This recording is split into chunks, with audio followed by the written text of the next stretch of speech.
Mateo capítulo 6.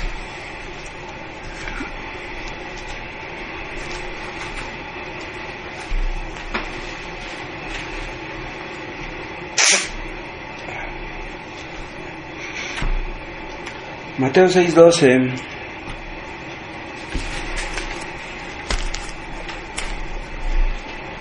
Y perdónanos nuestras deudas, dice.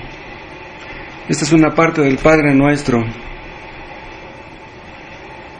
Esta es una petición para creyentes, pero es una petición también para inconversos. Todos pecamos, seamos cristianos o seamos ateos. Esta es la necesidad más grande del ser humano, que Dios nos perdone.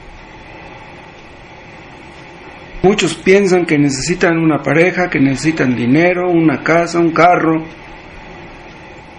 pero lo que más necesita el ser humano es el perdón. Si entendiera la gente que Dios es santo y que odia el pecado, no estarían pensando realmente en que necesito esto y necesito aquello. Imagínense un hombre que va en su carro y que va bien preocupado porque necesita dinero, que está pensando en la construcción de su casa, va bien preocupado y de repente se distrae y choca y muere. Llega al cielo y se da cuenta que hay un Dios y que hay un cielo y que hay un infierno. Entonces va a pensar, yo preocupándome por mi casa y no me preocupaba por esto, era lo más importante. Por lo más importante no se preocupaba. No necesitamos amor, no necesitamos salud, lo que necesitamos es perdón. Dicen que hay personas que tienen complejos de culpa y que gastan mucho dinero en el psiquiatra, en el psicólogo, pero los complejos de culpa surgen de la culpa. Una persona que hace cosas malas tiene que sentirse mal, pero si vas con el psiquiatra, vas con el psicólogo, pues te va a decir que eres inocente, que eres una buena persona, que no tienes por qué preocuparte. ¿Y qué va a pasar? Te va a sacar el dinero, te va a hacer sentir bien por un rato, pero la culpa no te la va a quitar. Una persona que viola su conciencia constantemente no puede tener paz. No hay paz para los malos, dice el profeta. Una persona que hace cosas malas no puede tener paz. Parece que les conté en alguna ocasión, yo conocí un médico hace muchos años que me dijo que tenía una paciente que le hablaba siempre en la madrugada a las 3 de la mañana. Dice, dice esa paciente, dice, ya hasta me caía mal. Dice, pero pues soy médico, dice, pues ni modo, dice, yo tenía que ir. Dice, ¿y sabe qué? Dice, no tenía nada esa paciente, dice, me llamaba, dice, ¿sabe para qué? Para contarme sus penas, sus problemas. Se sentía culpable esa persona. Y ay, que me duele aquí, y ay, que me duele allá. Dice, la inyectaba y ya se sentía bien. Dice, yo le cobraba, dice, le soy franco, dice, yo le cobraba bien cara la consulta y la inyección. Le digo, ¿y qué le inyectaba? Dice, agua destilada. Le inyectaba agua destilada y se sentía bien. Pero se sentía bien porque él escuchaba. Dice, estaba ahí contándome, yo lo escuchaba 15, 20 minutos. ¿Cuánto es? Pues tanto. Tenía dinero la señora. Dice, yo le aumentaba después el precio de la consulta. Dice, me pagaba lo que yo le cobrara. Dice, pobre gente que no tiene paz por su pecado. Eso es lo que más necesitamos, que Dios nos perdone. Cuando Dios nos perdona, cuando sabemos y experimentamos que Dios nos perdona, ¿qué cosas empezamos a experimentar? Una persona que se siente culpable no tiene paz en ningún lado, ni tomando, ni bailando, ni cantando. Ustedes habrán leído, algunos de ustedes, un sermón de Spurgeon, donde habla de un hombre que tenía creo 5 hijos o 6, ni me acuerdo, y dice que 5 de ellos eran cristianos, pero había uno de ellos que era bien rebelde, era bien necio, bien desobediente. Entonces, de repente este hombre, ya cerca de la muerte, mandó llamar a todos los hijos, y pues estaba en su cama, y los hijos estaban ahí alrededor de la cama, y les dijo, mandó llamar al mayor y le dijo, ¿sabes qué, hijo? Ya me voy a morir. Dice, mira, te voy a dejar a ti tanto dinero. Tenía su dinerito el hombre este. Y mandó llamar al segundo y le dijo, ¿sabes qué? Mira, yo a ti te voy a dejar tanto y esto y esto. Y mandó llamar al otro y ¿sabes qué? Que a ti te corresponde esto y esto y esto. Ya por último, ya nomás quedaba el hijo rebelde, el hijo malvado. Pero él pensaba que el papá no le iba a dejar nada, porque había sido un mal hijo. ¿Cuál va siendo su sorpresa? Que el papá lo manda a llamar y que le dice, y a ti, Ricardo, aunque has sido un hijo desobediente y rebelde, dice, quiero decirte que te sigo queriendo. Que dice, tú eres mi hijo, dice, yo te quiero.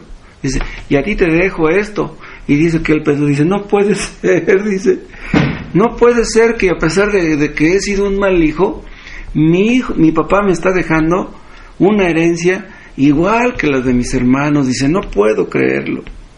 Pues dice que se sintió tan mal este muchacho que murió su papá y después de muerto este hijo se convirtió.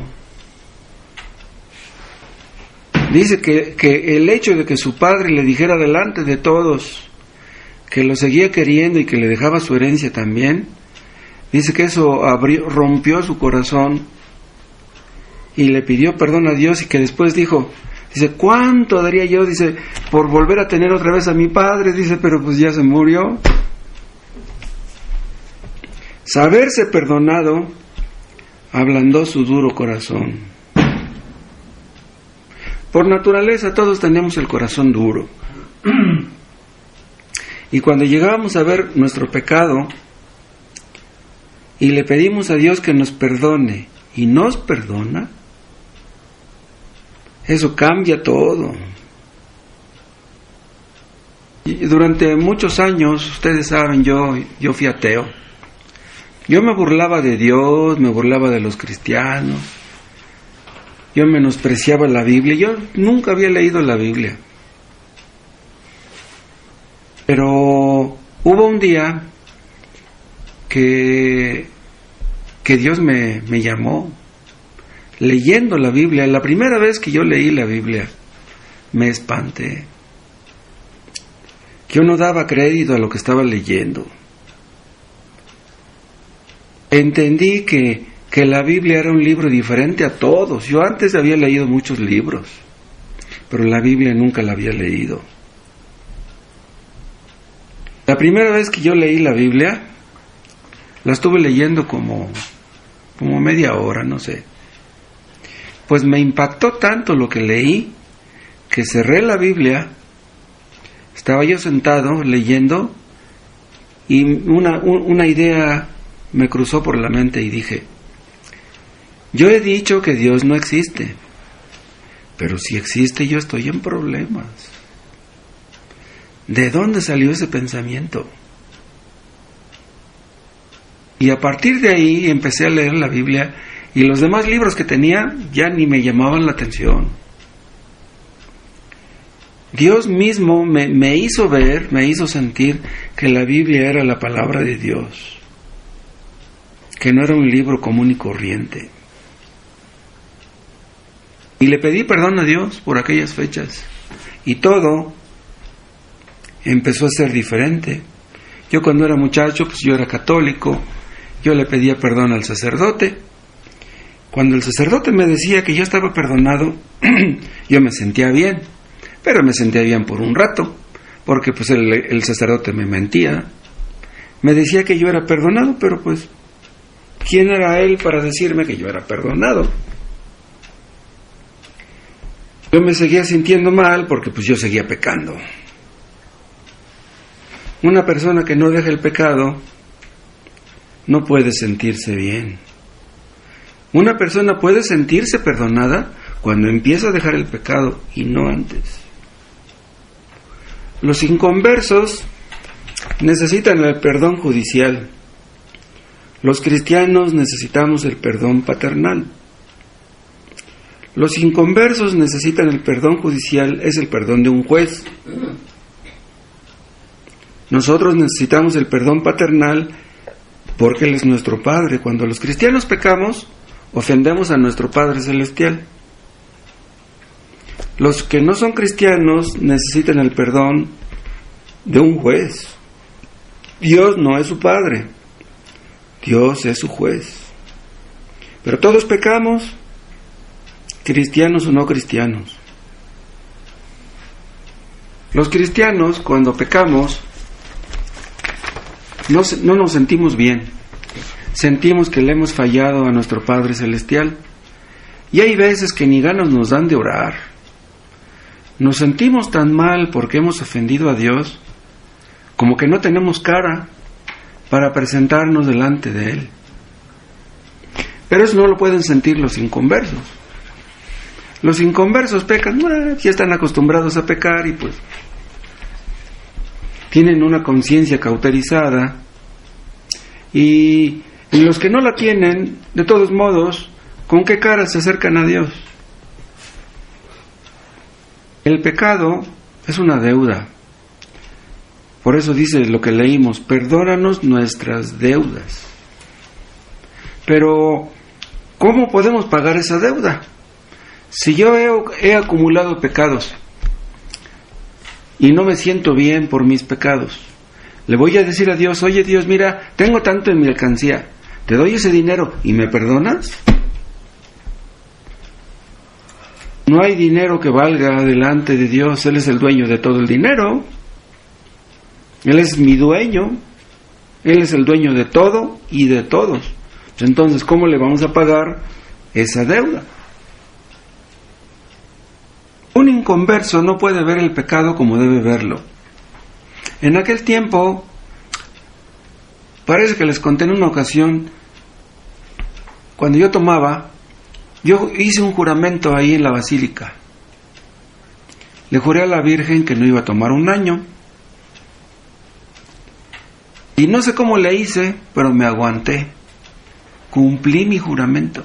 Entonces, cuando el último día de mi juramento, yo fui a la basílica a darle gracias a Dios, a darle gracias a la Virgen, pues que ya había cumplido yo un año sin tomar. Entonces fui con el sacerdote, pasé y tomé la hostia. Yo salí de la basílica pero feliz de la vida. Pero yo no veía mi pecado en aquel tiempo. Yo pensaba que mi pecado era tomar. No, hombre. Si Dios nos mostrara nuestro pecado, egoísmo, mentira, malos pensamientos, malas palabras, soberbia, no, hombre, estamos llenos de pecado desde la cabeza hasta los pies. Pero no vemos nuestro pecado. Una persona que no puede ver su pecado como debe verla, ¿cómo se va a arrepentir? Una persona puede decirle a Dios, Señor, perdóname todos mis pecados, amén, y ya van y se acuestan. Así tan fácil. Ya, porque le decimos a Dios, perdóname todos mis pecados, ya de un plumazo, pum, van a quedar borrados, pero ¿en base a qué? ¿En base a qué somos perdonados? Nada más porque le pedimos perdón.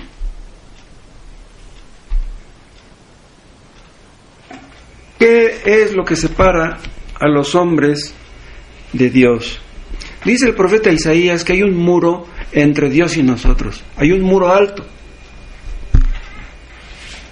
que nos separa de Dios y no podemos cruzar ese muro, no podemos escalarlo y ir al otro lado. Dios está del otro lado. Y ese muro se llama pecado. Mientras ese muro no sea derribado, no podemos acercarnos a Dios. Desde Adán el pecado contamina al hombre. Por cuanto todos pecaron, están destituidos de la gloria de Dios. Nuestros padres fueron pecadores, nosotros somos pecadores. ¿Saben ustedes por qué existe la enfermedad? ¿Por qué existe la muerte? ¿Por qué existe el infierno? Es por el pecado. Nuestro principal problema es el pecado. Nuestro principal problema no es la enfermedad. El otro día hablé yo con la señora Araceli por teléfono. El lunes pasado hablé con ella como 40 minutos por teléfono. Y ya para terminar la plática le pregunté, oiga señora Araceli, ¿cómo se siente usted de su enfermedad? Ay, pastor, dice, me siento muy bien, dice. Le digo, oiga, y las terapias que le daba Felipe y todo eso, dice, ¿quiere que le diga algo? Dice, yo no necesito terapias. Digo, ¿cómo que no necesito terapias? Dice, o a lo mejor las necesito, dice, pero mire, dice, lo que yo necesito es que Dios me perdone. No, pastor, dice, yo he sido una mujer muy pecadora, dice. Y me gustó escuchar eso de ella.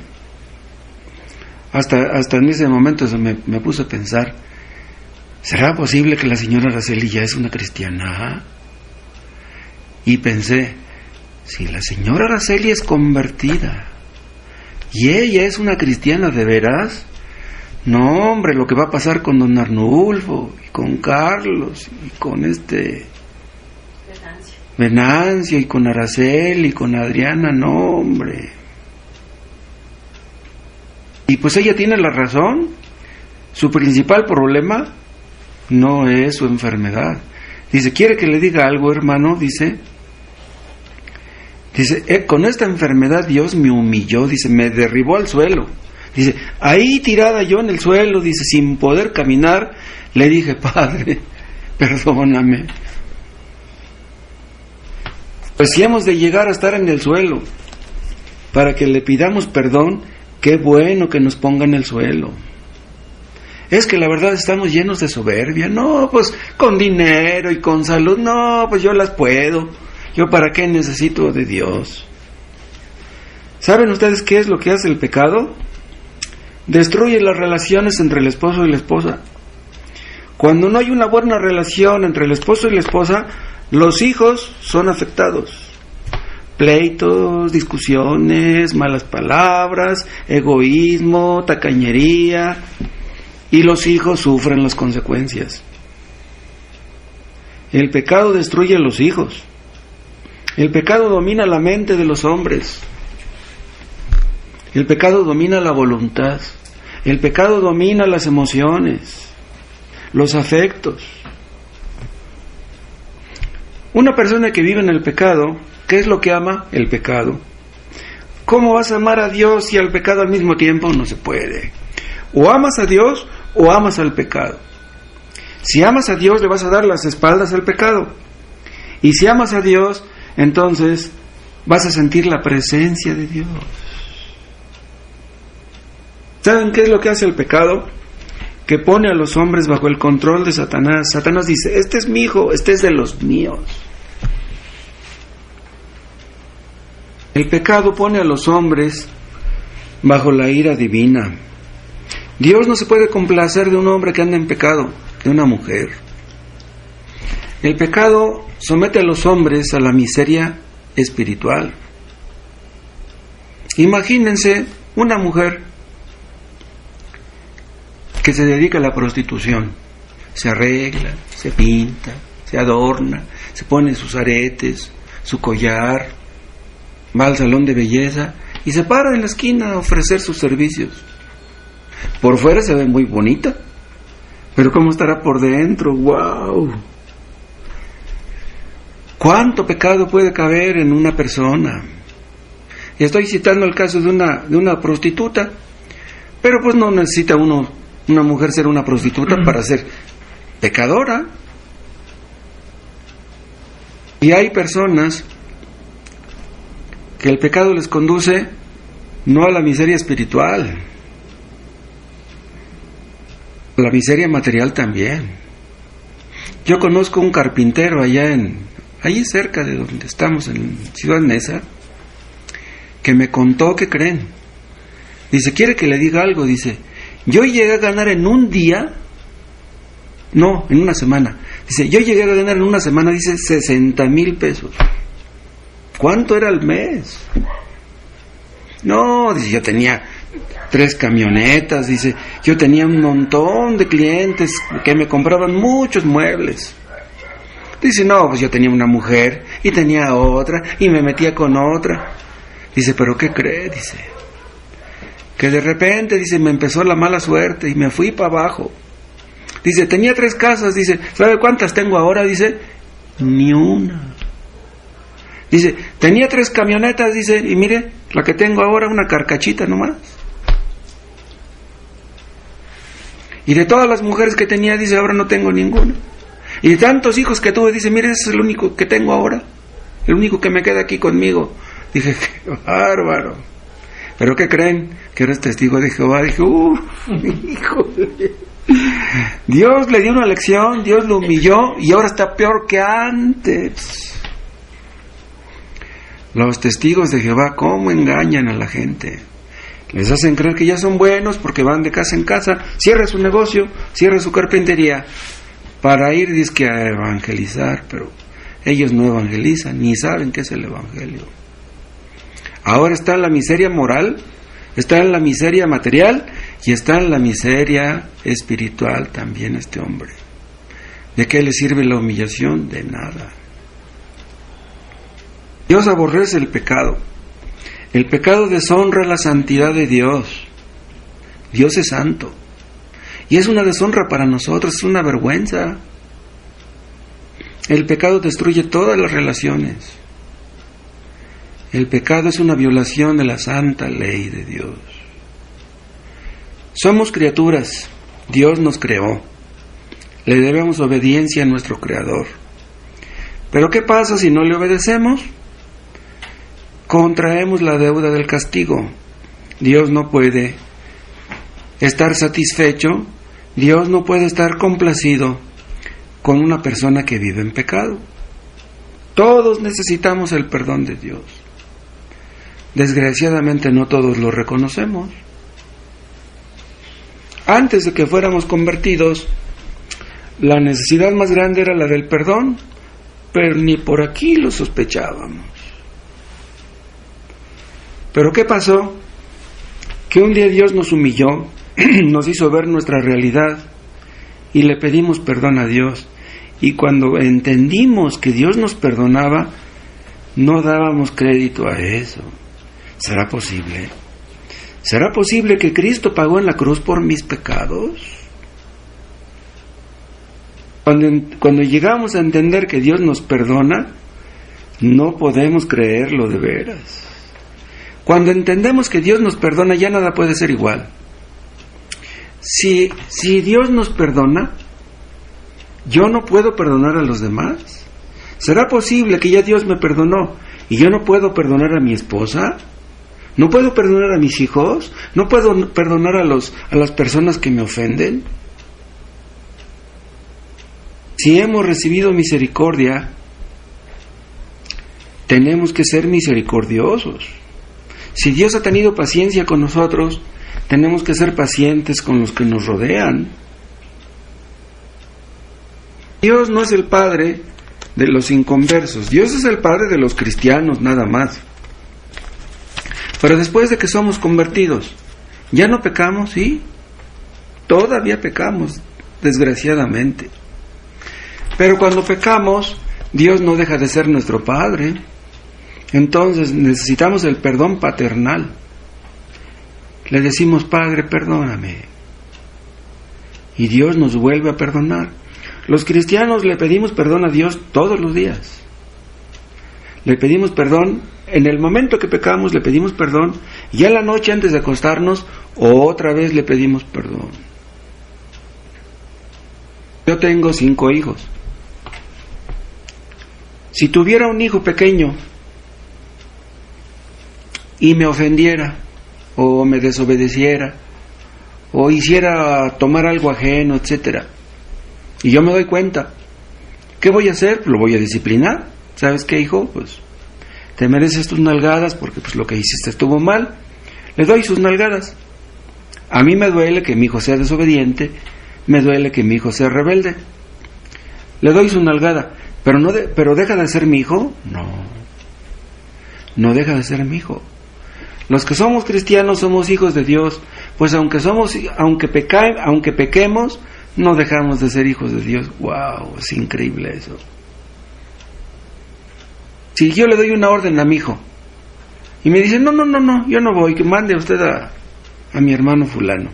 No vas, y me quito el cinturón. No vas a ir, y le voy a dar. No, perdóneme, papá, perdóneme. Sí voy, deme el dinero y sí voy. Pues ya no le pego. ¿Cómo le voy a pegar si ya va a ir por lo que le mandé?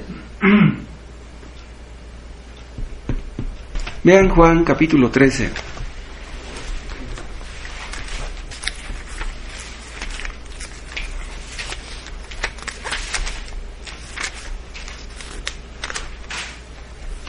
Juan 13:5. 13:4. Se levantó de la cena, habla de Cristo, ¿no? Y se quitó su manto, y tomando una toalla, se la ciñó, y luego puso agua en un lebrillo, en un lavamanos, y comenzó a lavar los pies de los discípulos, y a enjugarlos con la toalla con que estaba ceñido. Entonces vino Simón Pedro, y Pedro le dijo: Señor, ¿tú me lavas los pies? Respondió Jesús y le dijo: lo que yo hago tú no lo comprendes ahora, mas lo entenderás después. Pedro le dijo: no me lavarás los pies jamás. Jesús le respondió: si no te lavare, no tendrás parte conmigo. Le dijo Simón Pedro: Señor, no solo mis pies, sino también las manos y la cabeza. Jesús le dijo: el que está lavado no necesita sino lavarse los pies, pues está todo limpio, y vosotros limpios estáis, aunque no todos. Vean otra vez lo que dice el 10. Jesús le dijo: el que está lavado no necesita sino lavarse los pies. ¿De qué está hablando Cristo aquí? Del lavamiento espiritual. Cuando una persona se arrepiente de sus pecados, Dios lo lava. Dios perdona todos sus pecados. Los pecados pasados, los pecados presentes y los pecados futuros. Cuando una persona se arrepiente de sus pecados, Dios lo perdona y lo recibe como hijo. Pero vean una cosa, ya está lavado, dice, pero necesita ser lavado de los pies. ¿Por qué? ¿Saben por qué? Dios lava nuestras almas, pero nuestros pies están en la tierra. Y al caminar nos ensuciamos los pies. En aquel tiempo, todas las personas usaban sandalias y caminaban en el polvo. Entonces, al caminar en el polvo se les metía en los pies. Y cuando ustedes van caminando en el polvo con sandalias, el polvo se junta con el sudor de los pies y pues llegas a la casa y los pies huelen mal. Entonces, al llegar a la casa necesitabas lavarte los pies. Entonces, aquí está hablando en sentido espiritual, en sentido figurado. Los creyentes somos perdonados, pero en el camino de este mundo nos ensuciamos los pies y necesitamos ser lavados. ¿Qué quiere decir esto? Que necesitamos ser perdonados todos los días, porque todos los días pecamos. Entonces, vean, los cristianos, aunque ya somos perdonados y pecamos, el pecado no nos ensucia completamente. Porque si nos ensuciara completamente, querría decir entonces que diario tendríamos que ser perdonados como la primera vez. Pero no necesitamos ser perdonados como la primera vez, porque en la primera vez el perdón nos hizo hijos, ¿sí? Pero ya después cuando pecamos no dejamos de ser hijos. Seguimos siendo hijos, pero necesitamos ser perdonados otra vez. Pero vean, Cristo hizo en la cruz todo lo necesario para que fuéramos perdonados. ¿En base a qué somos perdonados? En base a que Cristo murió en la cruz. No somos perdonados por algo que hagamos.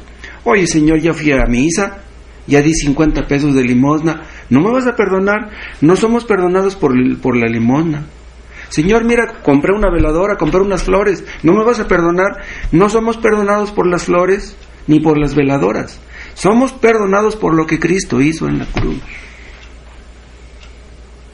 Una persona es posible que le pida perdón a Dios de sus pecados o a la Virgen con lágrimas en sus ojos. Imagínense una mujer que ha pecado y entra a la Basílica de Guadalupe y se arrodilla y llora y le dice: Virgencita, perdóname porque te ofendí. ¿Dios la perdona? No. A quien ha ofendido esa mujer es a Dios, no a la Virgen. Y aun si le pide perdón a Dios con lágrimas en sus ojos, Dios no la perdona tampoco. ¿Por qué? ¿Qué está haciendo en la basílica? Una mujer que entiende que Cristo es Dios no se mete en la basílica. Lo que necesita es arrepentirse delante de Dios, y Dios está en todas partes. Tú en tu casa doblas tus rodillas: Dios mío, perdóname. Dios te perdona. ¿Qué tienes que ir a la basílica? Somos perdonados en base a lo que Cristo hizo en la cruz. La sangre derramada por Cristo en la cruz nos limpia de todo pecado, es lo que dice el apóstol Pedro. El sacrificio de Cristo en la cruz nos limpia. Somos perdonados porque Cristo vivió una vida santa y porque murió en la cruz. Si Cristo hubiera pecado, no hubiéramos podido ser perdonados. Si Cristo no hubiera muerto en la cruz, no hubiéramos podido ser perdonados. Entonces necesitábamos que Cristo muriera una vida santa y que Cristo muriera en la cruz.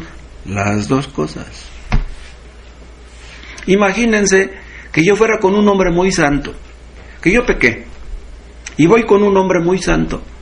Ay, señor don santo, usted no podría meterme en el hombro delante de Dios para que Dios me perdonara. Mira, ¿quién soy yo? Yo soy un pecador, yo no te puedo meter el hombro. El único que te puede meter el hombro delante de Dios es Cristo. Él es el único perfecto y santo. En este mundo no hay nadie que nos pueda meter el hombro. El único es Cristo. Es el único mediador, el único intermediario. Es por eso que los santos no nos pueden ayudar. Porque los santos, aunque hubieran sido santos, de todos modos pecaron. Porque en este mundo no hay nadie que no peque. Cuando una persona se arrepiente de sus pecados, es justificado. Quiere decir que es declarado justo delante de Dios. Pero la persona que es justificada necesita ser purificada. Necesitamos las dos cosas. Y somos purificados, ¿saben cuándo? Cuando le pedimos perdón diariamente por nuestros pecados. Cuando reconocemos nuestros pecados, Dios nos perdona. Pero una cosa, no basta pedirle perdón a Dios. También necesitamos pedirle perdón a nuestro prójimo. Si yo ofendo a mi esposa porque ando de malas, pues yo le pido a Dios: Dios mío, perdóname porque ofendí a mi esposa.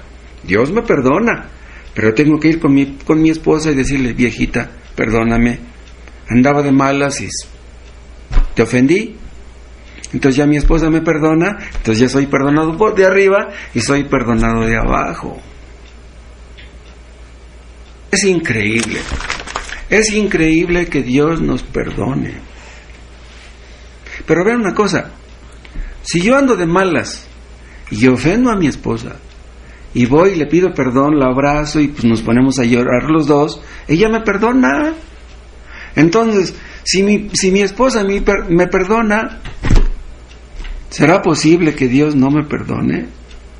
La muestra de que una persona puede perdonar es que Dios puede perdonar. Es increíble esto. Es más, si ustedes tienen un enemigo al que le hicieron daño, con el que no se hablan desde hace años, vayan con esa persona y díganle en su cara: ¿sabes qué? Hace muchos años yo te ofendí y quiero pedirte perdón. Vayan con esa persona y verán cómo las perdona. No, hombre, es increíble. Incluso si es un asesino, si es un sicario, vayan y pídanle perdón. Esa persona los perdona. Aunque sea de lengua, no, aunque sea de lengua, pero los perdona. Pero dice la Biblia que Dios es fiel y justo para perdonarnos y limpiarnos de toda maldad. Esto es dicho a cristianos. Vean 1 de Juan 1.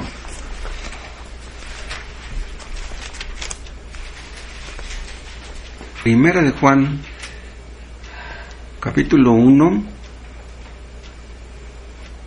1:7. Pero si andamos en luz, como Él está en luz, tenemos comunión unos con otros. Esta palabra luz la podríamos traducir como santidad, ¿no? Si andamos en santidad, como Él, Dios, está en santidad, tenemos comunión unos con otros. Y la sangre de Jesucristo, su Hijo, nos limpia de todo pecado. Si decimos que no tenemos pecado, nos engañamos a nosotros mismos. Vean, esto es dicho a creyentes. Esto lo dice un creyente. Si decimos que no tenemos pecado, nos engañamos. ¿Por qué? Porque todos pecamos. Y dice el 9, si confesamos nuestros pecados, Él es fiel y justo para perdonar nuestros pecados y limpiarnos de toda maldad. Vean cómo dice aquí. Si confesamos nuestros pecados a Dios, Él es fiel y justo para perdonar nuestros pecados. ¿Por qué dice que es fiel y justo? Vean, porque estamos pidiendo perdón en base a lo que Cristo hizo. Entonces, fiel a sus promesas, Dios nos perdonará. Y es fiel y justo. O sea, que está obligado a perdonarnos en base a lo que Cristo hizo. Porque Cristo ya pagó por nuestros pecados. Entonces le pedimos perdón y Dios nos perdona. Y dice al final del 9, y limpiarnos de toda maldad. Dios nos va purificando poco a poco. De manera que un cambio debe de notarse en nosotros. Dios es fiel a sus promesas, es fiel a su palabra. Cristo ya pagó por mis pecados. Entonces, vean una cosa, si Cristo ya pagó por mis pecados, Dios está obligado a perdonarme. Es increíble. O sea, Cristo le dice al Padre, yo pagué por Él, yo derramé mi sangre por Él, Él ya se arrepintió de sus pecados, yo ya lo perdoné. Entonces Dios tiene que perdonarnos. Un cristiano siempre reconoce sus pecados. Esa es la diferencia entre un cristiano y uno que no lo es. El cristiano siempre reconoce sus pecados.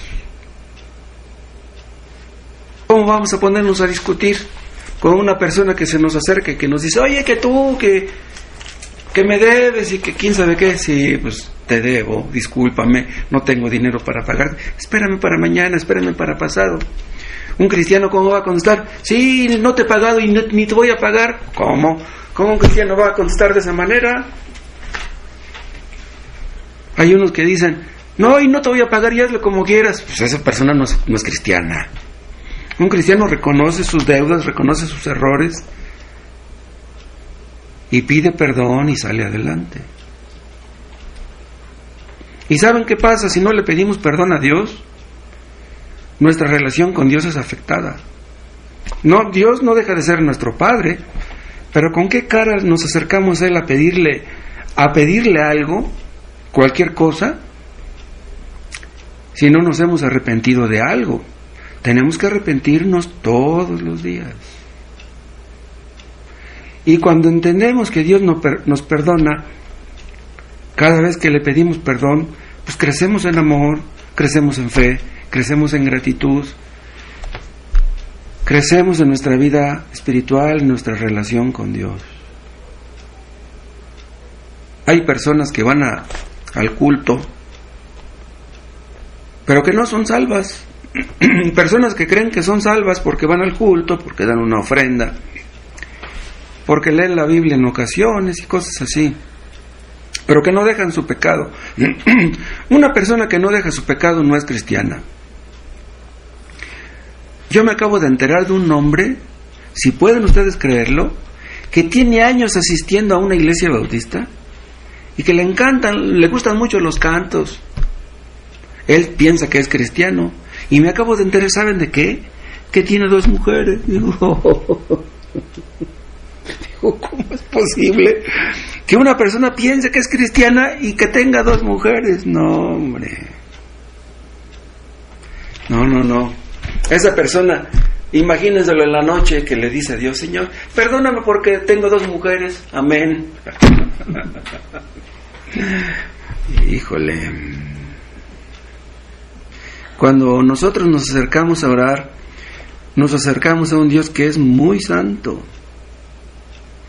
¿Con qué cara te acercas a Él si andas en pecado? Los cristianos nos acercamos a un Dios al que amamos.